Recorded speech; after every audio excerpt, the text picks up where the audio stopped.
heart of our nation's capital in Washington, D.C., bringing compelling interviews, insightful analysis, taking you beyond the headlines and sound bites into conversations with our nation's leaders and newsmakers, all from a biblical worldview. Washington Watch with Tony Perkins starts now. Commercial ships are going through the straits and they're being blown up. The United States is defending that shipping and in addition is targeting the places that are launching against those ships to continue to degrade Iran's ability to target and harm global shipping. So that's what's happening here, and that's what we're focused on. That was Secretary of State Marco Rubio speaking to reporters earlier today about the situation with Iran. Welcome to this Wednesday, July 22nd edition of Washington Watch. I'm your host, Tony Perkins. Thanks for tuning in. Well, coming up, as the U.S. military continues its nightly strikes against the Iranian regime, new developments in Lebanon and Saudi Arabia could further reshape the geopolitical landscape of the Middle East. We'll discuss the latest with Jonathan Hessen from the Jerusalem Institute for Strategy and Security. He'll join us live from Israel. Meanwhile, on Capitol Hill, House Republicans are in a series of votes on some of their top legislative priorities. Indiana Congressman Marlin Stutzman will join us to update what's happening on Capitol Hill. Plus, it was revealed yesterday that New Jersey has added 6,600 non-citizen voters to their voter rolls in error. We'll discuss this with J. Christian Adams, who has been litigating election and voting rights cases throughout the U.S. In addition, we'll be discussing a dark money operation that is at the center of the organized effort to ship the abortion drug into states whose laws prohibit it. All of that and more straight ahead. All right, let's once again begin the conflict in Iran. Tensions continue to mount as President Trump has renewed his warning to attack Iranian infrastructure. Joining us now with the latest is Washington Stand's reporter Casey Harper. Casey, what is President Trump threatening to do now? Well, it's a big threat, Tony, and it comes on True Social earlier today. President Trump said that every time Iran shoots at a ship in the Strait of Hormuz, something they're doing a lot now, the U.S. would bomb one Iranian bridge and power plant, something he's been holding back on but repeatedly threatening. Now, this comes after Iran warned it would attack U.S. allies and countries that back D.C. if the U.S. attacked Iran's nuclear facilities. But earlier today, President Trump went to Dover for a ceremony honoring the lives of 4 soldiers killed in recent attacks. Here's a clip. We're going to Dover. Yes, some of you are going with us to honor our heroes, and they are indeed great heroes, actually. They said, and all of them said very strongly, we cannot let Iran have a nuclear weapon. They won't have a nuclear weapon. So we're going to honor them. And one of the hardest things to do, for me, it's one of the hardest things to do as a president, but has to be done. In addition to that human cost there's a financial cost as well. Secretary of War Pete Hegseth yesterday estimated before Congress that the war has cost $37.5 billion so far. And still today, Secretary of State Marco Rubio said the U.S. would continue to protect those commercial shipping and target sites that the Iranians are using to attack vessels in the Strait of Hormuz, Tony. All right, let's turn to some domestic news. Voters in Arizona, Casey, made their voices heard yesterday as they cast their ballots for some key races that actually could shift the political balance of the state. Yeah, that's right. The results are in. So let's start with the race for governor. The Trump-endorsed Republican Congressman Andy Biggs, he won his primary and is going to face off against the Democratic incumbent Katie Hobbs.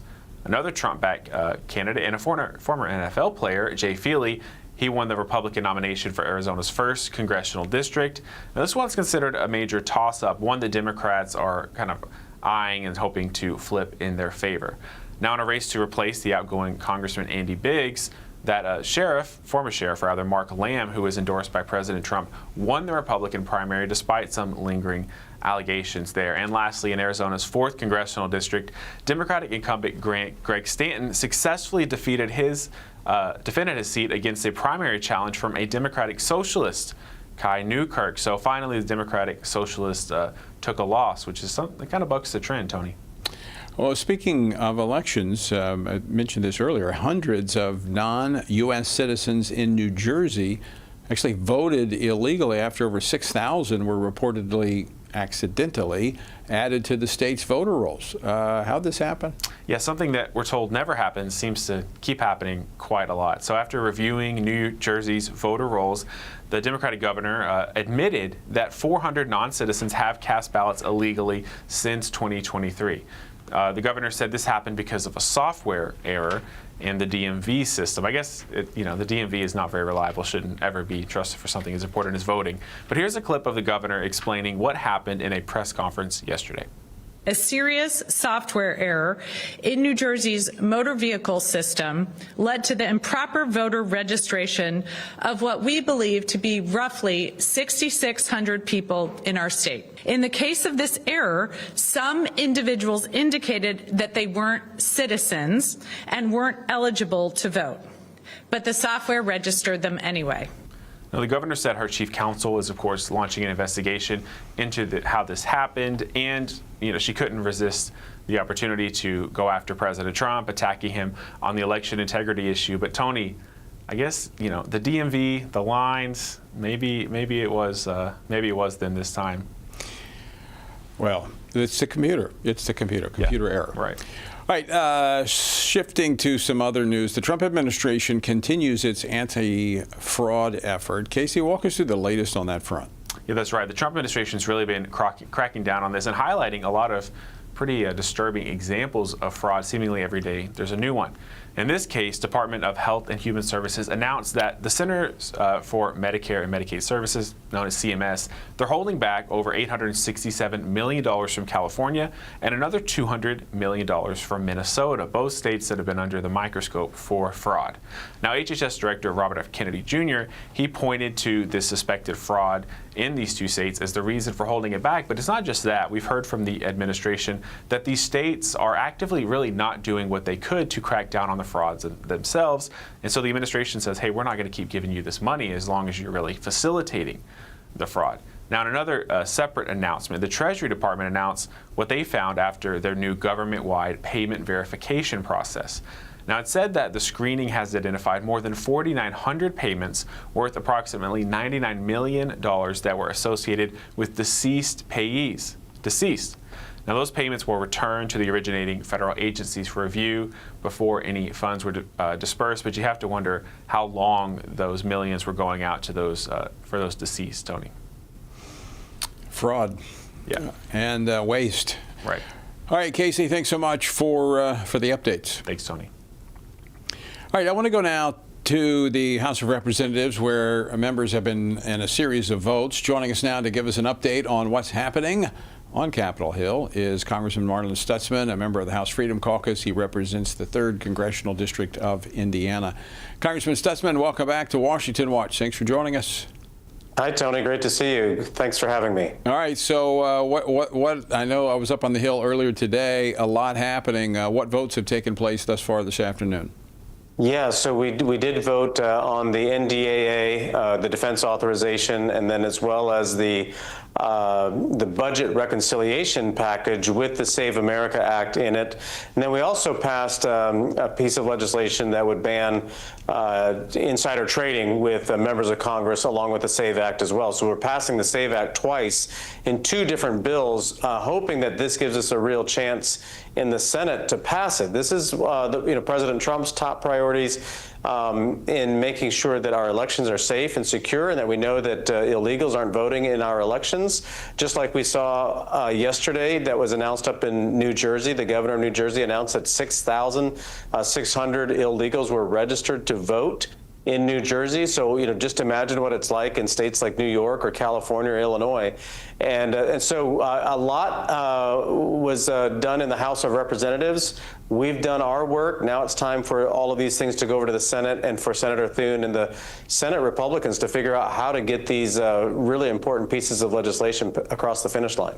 So does that wrap up the House's work for the week?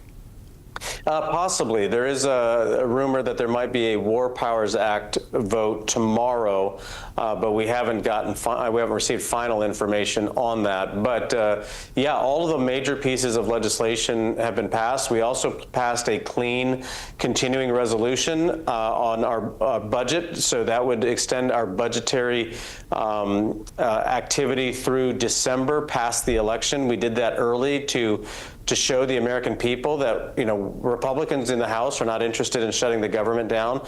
I'm pretty convinced, Tony, that, Democrats saw success of shutting the government down last year, which was the longest shutdown in American history, and they won elections in both Virginia and New Jersey. I'm pretty convinced that that's their strategy again this year, to shut the government down going into the elections in November, try to create chaos, whether it's at the airports or whether it's, government services that aren't going to be able to be taken care of during the shutdown.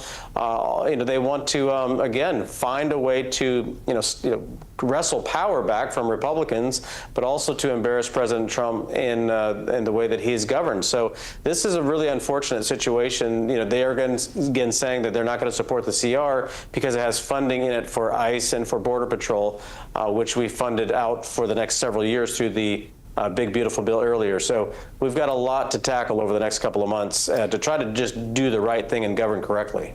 So the timeline on this is this goes over to the Senate. The Senate most likely won't act on this. It may be September before these bills come back over to the House.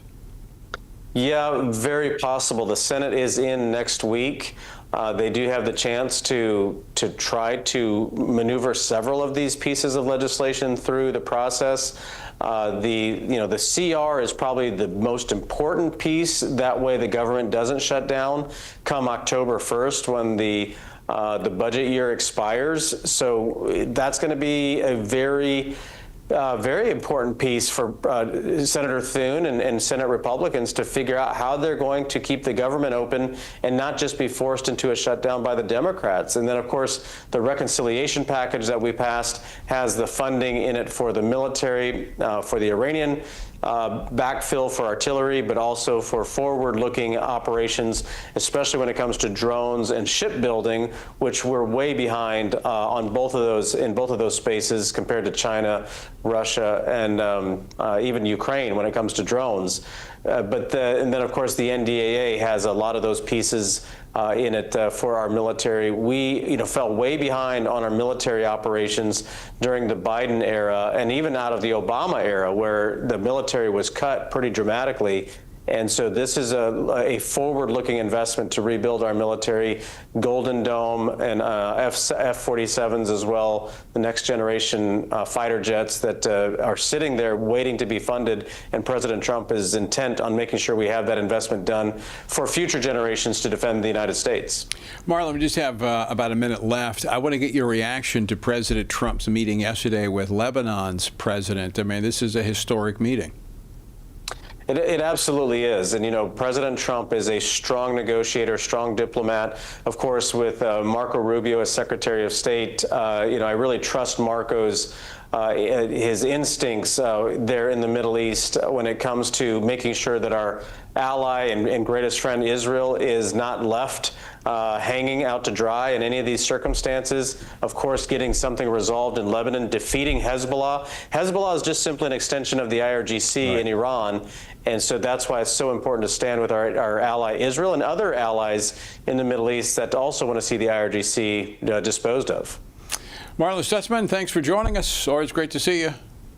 Thanks, Tony. Great to see you as well. Congressman Marlon Stutzman of Indiana. All right, coming up, we're going to continue our discussion about some of the developments in the Middle East. We're going to go live to Israel, so don't go away. More Washington Watch straight ahead. One nation under God. America's undeniable foundation of faith. Before America was exceptional, America was prayerful. Just as Paul urged Timothy, first of all, that prayer, intercession, and thanksgiving be made for all people, our founding fathers understood deeply the command to be devoted to prayer. This great American experiment began as a mighty appeal to heaven, petitioning the Lord of Heaven's armies to intervene for the righteous cause of liberty. As war began to sweep across the colonies, the Continental Congress called days of fasting and prayer in their fight against the British. The Lord answered, and the colonies prevailed. Yet in spite of victory, our founding fathers knew that dependence on God in prayer was not to be forgotten. With countless challenges facing our young nation, John Adams declared national days of solemn humiliation, fasting, and prayer to directly address the many trials and call on Americans to seek mercy and restoration. Years later, in one of America's darkest hours, Abraham Lincoln stood upon this unshakable foundation by calling the nation to repentance, declaring, "It is the duty of nations as well as of men to confess their sins in humble sorrow and to recognize that those nations only are blessed whose God is the Lord." We have seen the hand of God answer prayers again and again as our nation has turned to Him. However, the wise warning of Ronald Reagan still stands. If we ever forget that we are one nation under God, we will be a nation gone under. Through war, uncertainty, and turning points in history, many of our leaders have known where to turn. And now, it's our turn. We echo the call of George Washington 250 years ago, humbly to supplicate the mercy of Almighty God, that it would please Him to pardon all our manifold sins and transgressions, and finally establish the peace and freedom of America upon a solid and lasting foundation. The undeniable foundation of faith. Looking for a trusted source of news that shares your Christian values? Turn to the Washington Stand, your ultimate destination for informed, faith-centered reporting.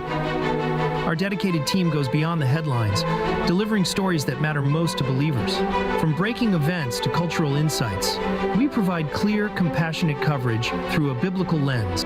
Discover news you can trust at the Washington Stand, where faith and facts meet every day.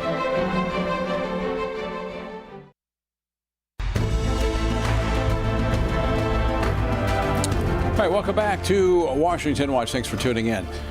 Well, much of the public's attention is on the situation with Iran. There have been other significant developments in the Middle East that could have an impact on the region. It could reshape the geopolitical landscape, including what we were talking about just a moment ago with Congressman Stutzman in Lebanon, but also with Saudi Arabia. Joining us now to discuss the latest developments in the Middle East is Jonathan Hessen, Senior Fellow at the Jerusalem Institute for Strategy and Security. He is also Editor-in-Chief and lead host of Jerusalem-based TV 7 Israel. He previously served in the Israeli Defense Forces and the Israel Border Guard. He joins us live from Israel. Jonathan, welcome back to Washington Watch. Thanks for staying up late and joining us. Well, thank you for having me, Tony. It's great being with you. So let's start with Lebanon. We were just talking about that with Congressman Stutzman about the meeting between the President Trump and President Ahn. Yesterday, Lebanese army troops began deploying in the southern portion of Lebanon after Israeli forces withdrew. Now, this apparently is the line that the U.S. brokered this plan for pilot zones. What can you tell us about that? Absolutely. Well, the United States, under U.S. Secretary of State Marco Rubio, have essentially brokered a deal that says that we're going to give the Lebanese government a chance and the Lebanese armed forces a chance to reassert sovereignty over the country after the Iranian proxy, which, as Congressman Stutzman correctly articulated, is essentially an extension of the Islamic Revolutionary Guards Corps, or RGC, of the Ayatollah regime in Iran, has taken over the country. And they've done so with coercion, with assassinations, with really an aggressive posture, and all the while they were also attacking Israel incessantly on Iran's behalf. They have joined the attacks against Israel twice over against the will of the Lebanese government and the Lebanese people at that.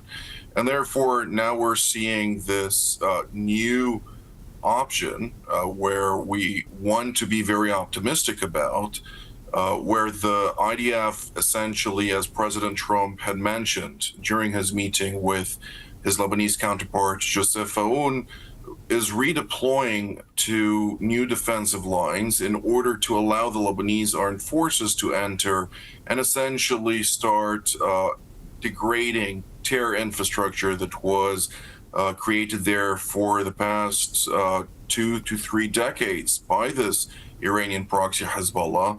They will also be tasked with holding this territory and, if necessary, disarming and pushing back on Hezbollah terror operatives from engaging against Israel. Now, this is a process that will start in those 2 pilots that you referred to.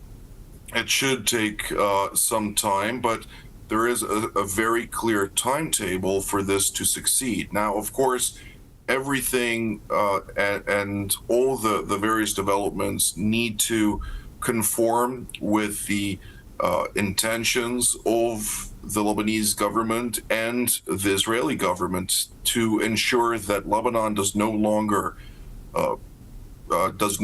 pose a direct threat to Israel's northern residents or central residents. They have been firing rockets, thousands of rockets, for many years now against densely populated territories, and that is something that Israel wants to prevent.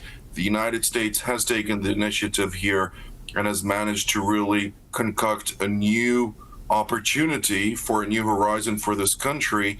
We have to wait and see whether or not this really develops into something favorable. It should be fairly easy to verify. I mean, if the attacks stop, the rockets quit flying, you know it's working. Well, absolutely, but it's more than that.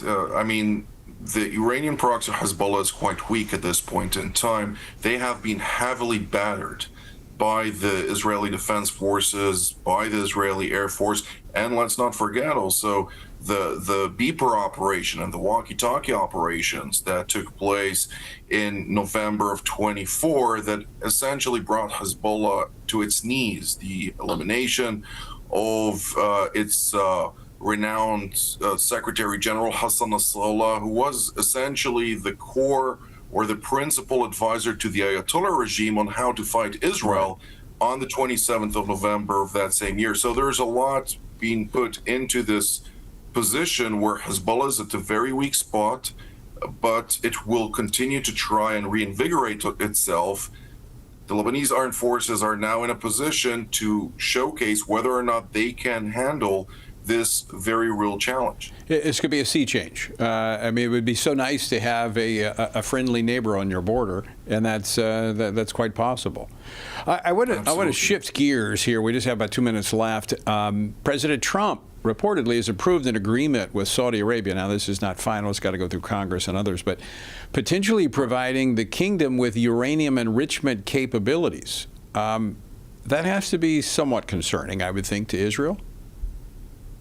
Well, there's much concern, to say it mildly, when it comes to any country in the region maintaining a full fuel cycle, as it's called, with the capacity to enrich uranium, because the moment you have a full fuel cycle, you have the capacity essentially to chart a roadmap towards nuclear proliferation.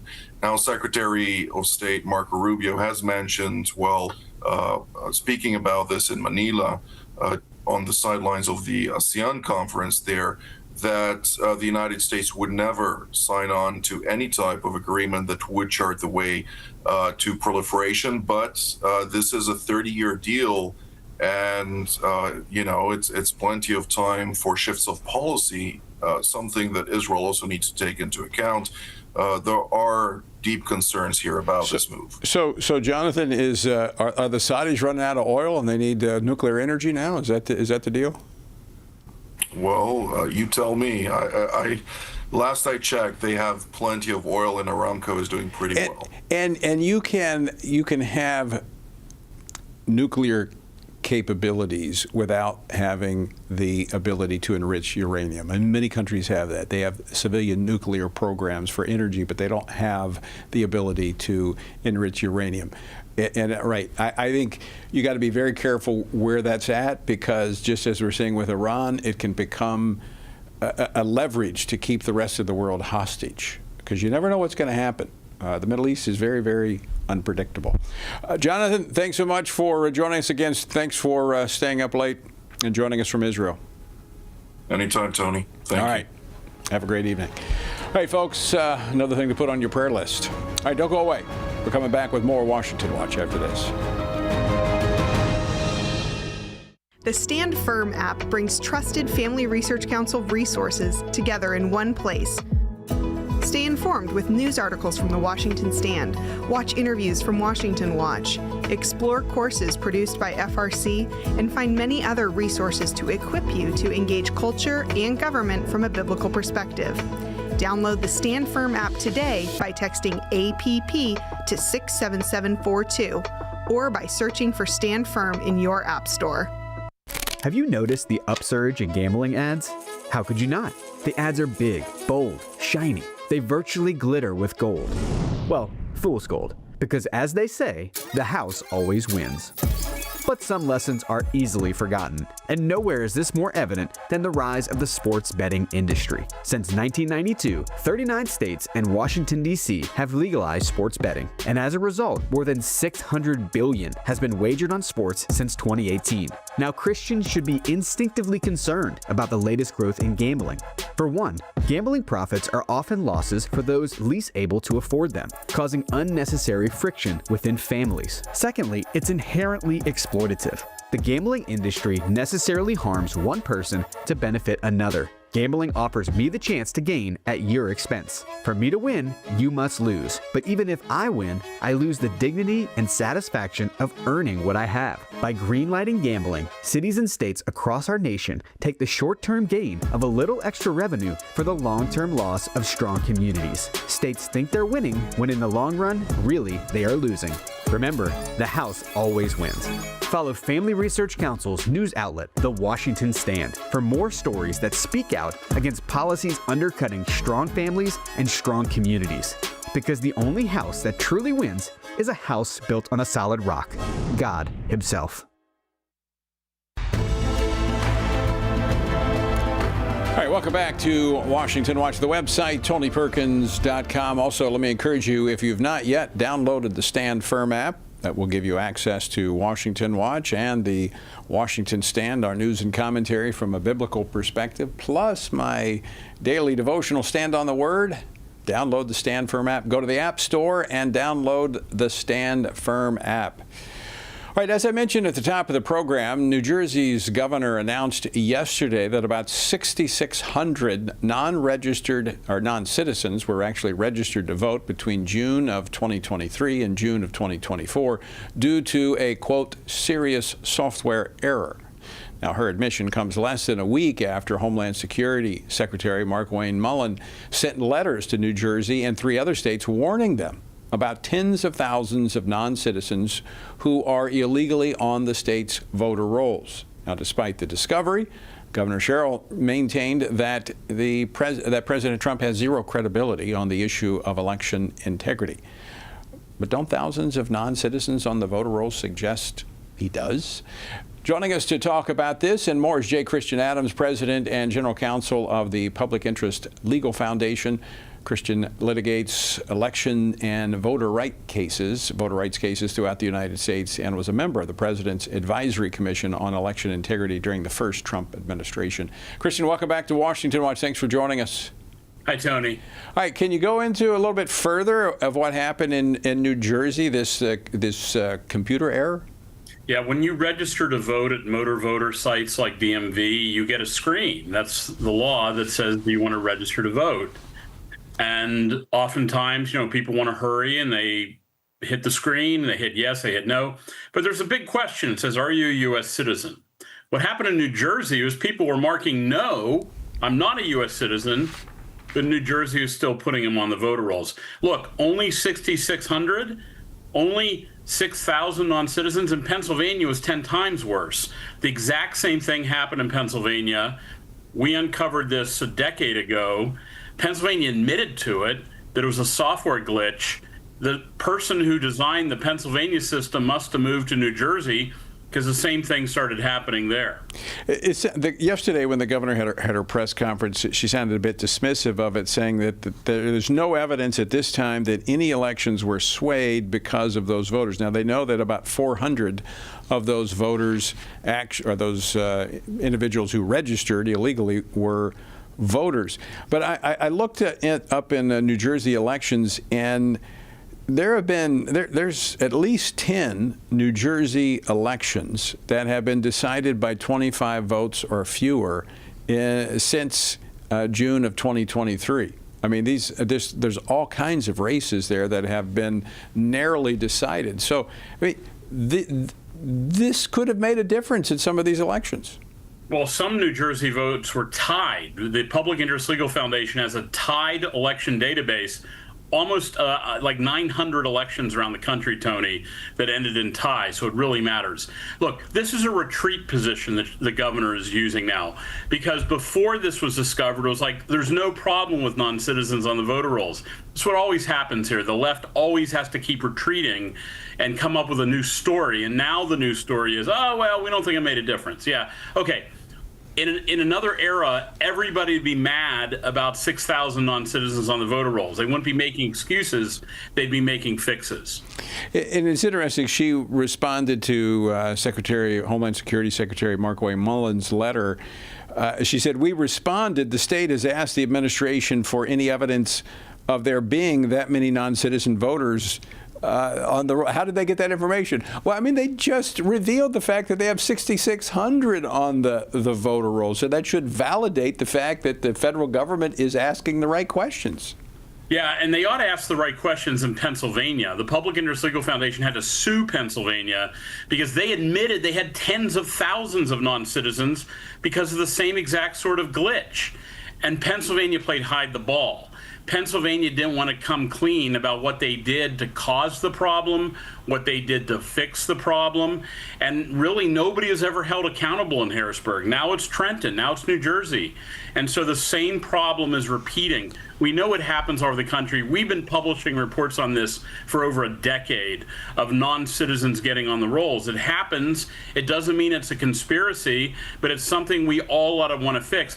I wish it were a conspiracy, Tony, because we could bust it up easier. What's happening instead is incompetence, glitches, stupidity, government bureaucrats fouling things up. Apathy. There you go. They just don't really care. But does this not make the case for the Save America Act?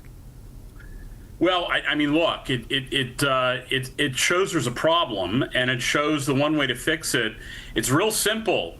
When someone tells you they're a non-citizen, don't put them on the voter rolls. You have the data right there because the non-citizen clicked at a DMV and said, no, I'm not a citizen. How hard is that for bureaucrats to catch? I mean, seriously, there's your fix. Stop putting people on the rolls who tell you they're foreigners. Yeah. Well, I think in some of these jurisdictions, though, Christian, I think they want them on the voter rolls. I mean, I think there are some places that there's an incentive to do this because they can shift elections the way they want them to go. Yeah, that's why people like Representative Raskin, Jeremy Raskin from Maryland, are totally proud and loud that they want non-citizens voting. So this is no longer a fringe position. And we just got 30 seconds left, but is this not where some of these socialist Democrats will be leaning into for votes? Yeah, no question about it, because places like New York City and Trenton and Philadelphia are among the worst. J. Christian Adams, thanks so much for joining us, and thank you for being a watchdog on this issue and keeping an eye out there for us. Thanks, Tony. Take care. All right, J. Christian Adams. This, again, I think it's not a silver bullet, but it is a step in the right direction, the Save America Act. All right, coming up, more Washington Watch after the break, so don't go anywhere.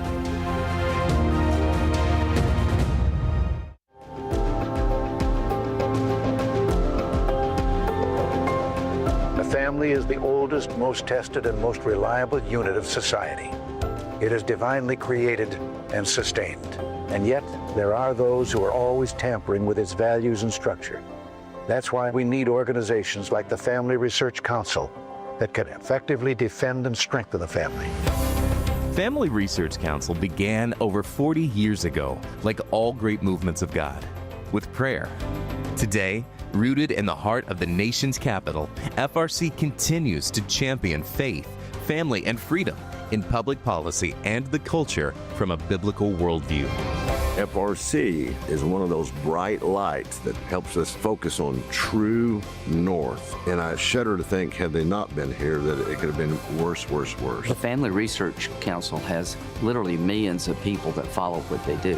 And that small army makes a difference. Every time I meet with Tony, he prays for me. That matters. This is a grassroots organization. Tony and his team in Washington do a great job, but the power of the FRC is the people. It's just a wonderful parachurch organization that doesn't seek to take the place of the church, but it seeks to assist the family and the church as we try to move forward successfully, not in a defensive mode, but in an offensive mode as we seek to live our lives according to the Holy Scriptures. FRC is not going to be whooped. We're going to fight. We're going to take a stand. And again, we don't retreat. To thousands of Americans who love this country and happen to believe the Bible as a definitive way to live, we will not be silent. We will not shrink back. We will not apologize for biblical truth. We will continue to stand for it.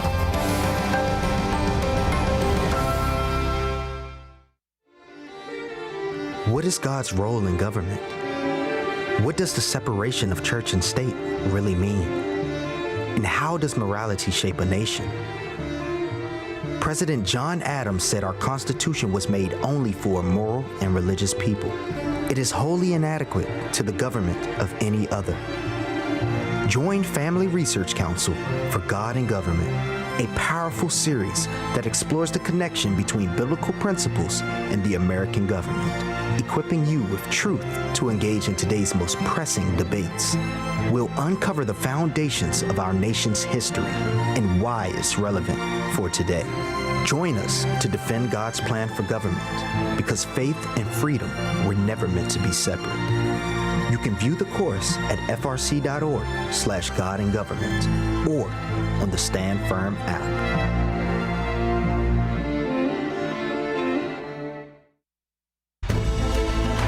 All right, welcome back to Washington Watch. Hey, if you have not made your plans to attend the Pray Vote Stand Summit, I want to invite you to join us. The summit's going to be held September 24th through the 26th at the Cornerstone Chapel in Leesburg, Virginia. That's just outside of our nation's capital here. This will be an opportunity for you to connect with like-minded believers from across the country. You're going to hear from issue experts. You're going to hear from elected officials, so many folks that are standing for faith, family, and freedom. So to register and to find out more information, text the word SUMMIT, that's two M's, SUMMIT, to 67742, 67742. Hope to see you there. Our word for today comes from Psalm 69. I will praise the name of God with a song and will magnify him with thanksgiving. This also shall please the Lord better than an ox or bull. This is one of the great messianic psalms. David wrote from deep suffering, but his words ultimately point to Christ. In the midst of rejection and affliction comes this remarkable declaration, I will magnify him with thanksgiving. David then adds that such gratitude pleases the Lord more than an offering of an ox or a bull. God is not primarily looking for outward ritual, but hearts that trust him. Now, Jesus modeled exactly that. In Matthew 11:25, he thanked the Father not because his ministry on earth was becoming easier, but because the Father's wise and sovereign purposes were unfolding. Rejection was growing, opposition was mounting, yet Jesus praised the Father because he trusted his plan rather than his circumstances. The same is true for us. Gratitude is not always pretending life is easy. It is declaring that God is wise, good, and faithful, even when his purposes are beyond our understanding. Thanksgiving magnifies God because it proclaims our confidence in him, and that delights the Lord more than any sacrifice we could bring. To find out more about our journey through the Bible, text Bible to 67742. All right, U.S. Senator Josh Hawley of Missouri is urging U.S. Department of Justice to investigate a left-wing dark money operation that is at the center of an organized international effort to ship the chemical abortion drug, mifepristone, into states whose laws prohibit it. The entity, Plan C, describes itself as a, quote, public health information campaign. But the operation does far more than that. Joining us now to discuss this more is Congressman Dr. Bob Onder. He is a member of the House Judiciary Committee. He represents the 3rd Congressional District of Missouri, and he's a medical doctor. Dr. Onder, welcome to Washington Watch. Thanks for joining us. It's great to be back, Tony. All right, I think this will shock most Americans to know who is pushing mifepristone into all 50 states. I mean, this is why abortion rates have increased over 20%. We have entities that are actually helping facilitate these going into pro-life states. Well, that's right, Tony. After decades of hard work by pro-lifers, both to protect the unborn legally, but also to give women alternatives to abortion, we have actually seen an increase of abortions since Dobbs was decided overturning Roe versus Wade. And I am strongly supportive of Senator Hawley's letter encouraging Acting Attorney General Todd Blanche and the Department of Justice to investigate what I think is a criminal conspiracy to illegally ship drugs across state lines through mail-order abortions. I think it's illegal on multiple levels. I think it's illegal under federal law, under the long-standing law called the Comstock Act. I think it's illegal because states such as Texas and Florida and Oklahoma forbid out-of-state abortion drugs to be shipped into their state. And finally, I believe the Biden administration acted illegally when, in the name of fighting COVID, it declared that abortions could be shipped across state lines. Previous law was that medical abortions, chemical abortions required an in-person office visit. So I think there's a lot to be investigated here, and I really do think there is a criminal conspiracy involved. And this is putting the I mean, obviously it puts the lives of babies at risk. It kills babies, but it's also putting at risk the lives of these women. I mean, there was a reason when back in the 90s when mifepristone was approved, it was used very, very little. Today, it's about 65% of all of abortions are now through the abortion drug. But we've seen studies, the government's doing its own right now, it's slow walking it, but some of the information we've seen is that 1 out of 10 women end up with serious health complications as a result of taking this without medical oversight. Well, that's 100% correct, Tony. 11% of women who take this dangerous drug without medical oversight have serious adverse events, bleeding, infection, complications, and even end up in emergency rooms. And it goes without saying, it's just common sense that you will miss 100% of ectopic pregnancies if you don't have an in-person visit. In fact, as horrible as the standard of care is at most standard surgical abortion clinics, they do ultrasounds to make sure they actually have a pregnancy in the uterus before they do abortions, because otherwise they could be sued because they miss ectopic pregnancies. But not only is this bad medicine and inadequate follow-up for these women having abortions, but we now have abundant evidence. There are many, many cases of predatory men, whether they be husbands or boyfriends or even sex traffickers, forcing women to get abortions against their will, using abortion pills that they ordered through the mail. This is a horrific situation. I really wish the Trump administration on day one would have gone back to the first Trump administration's position on chemical abortions, which, as horrific as chemical abortions are, at least protected women with a few common sense health and safety standards. I mean, Dr. Onder, you bring up a really good point.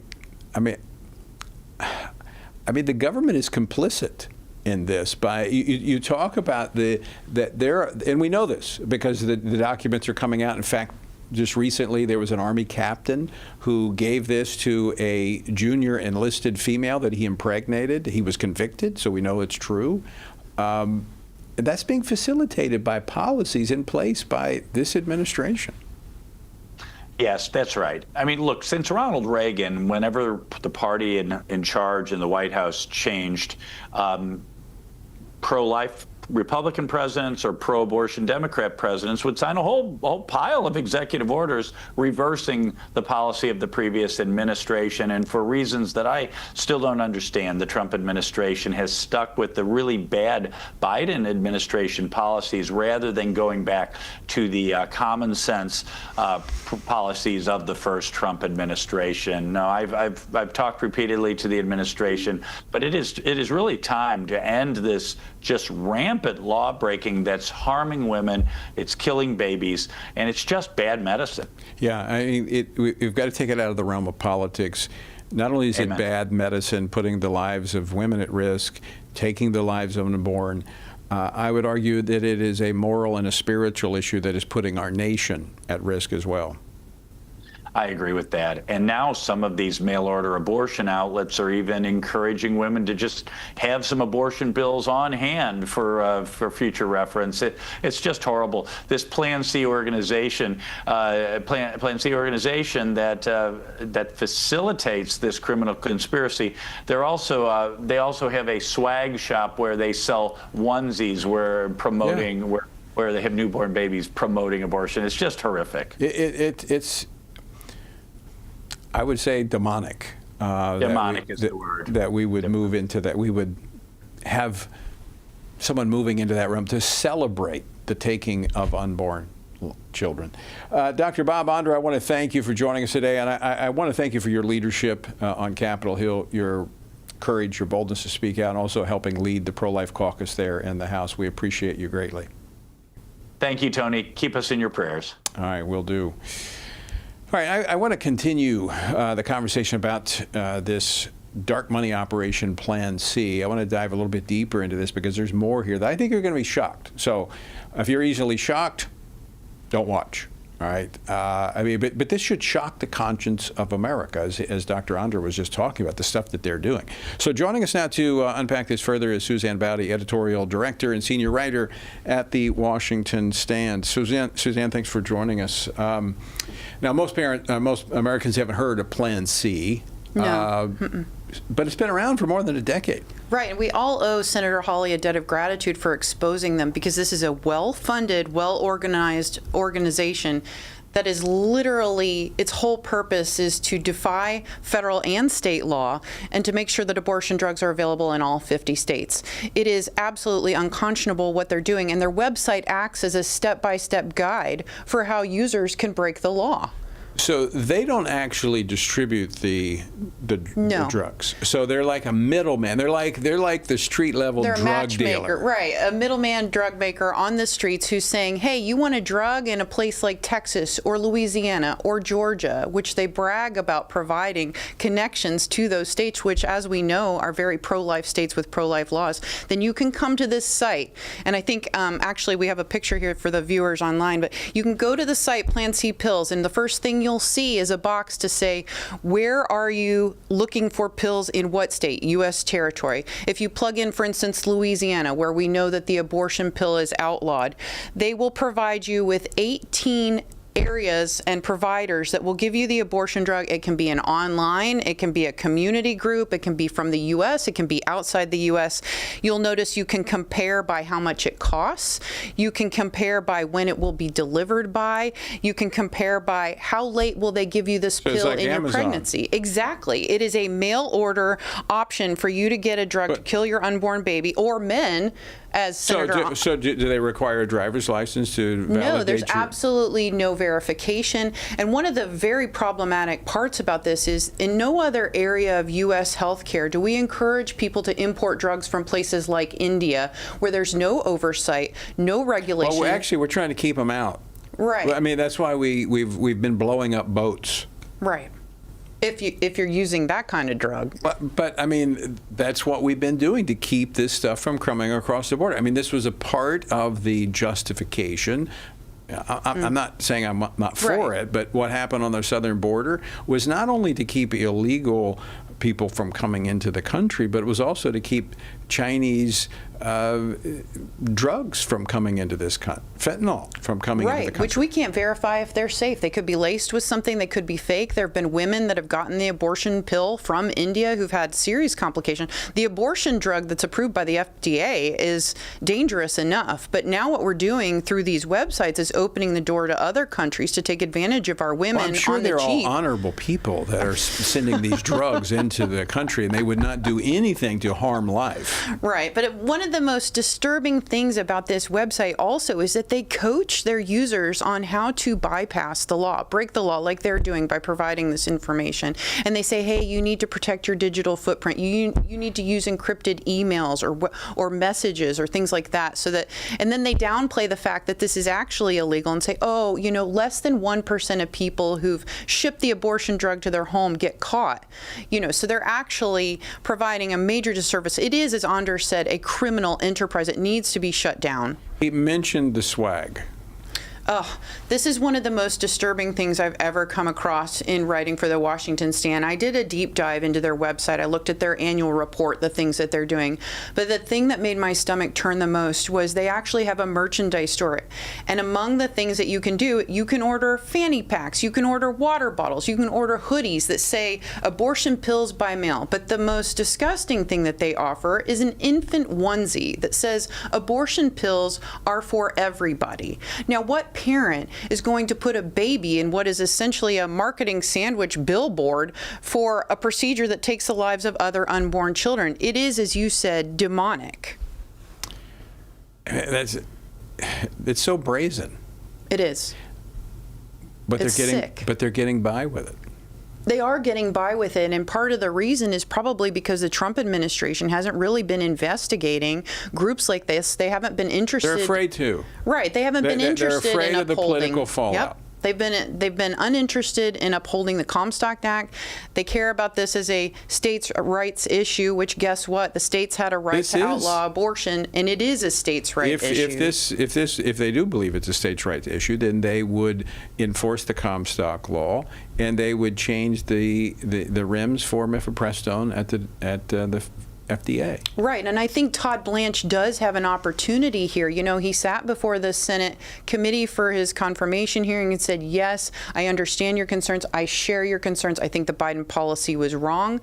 And now Senator Hawley has served him a softball to say, if you actually believe those things, let's go out and do something about it, and let's shut groups like this down.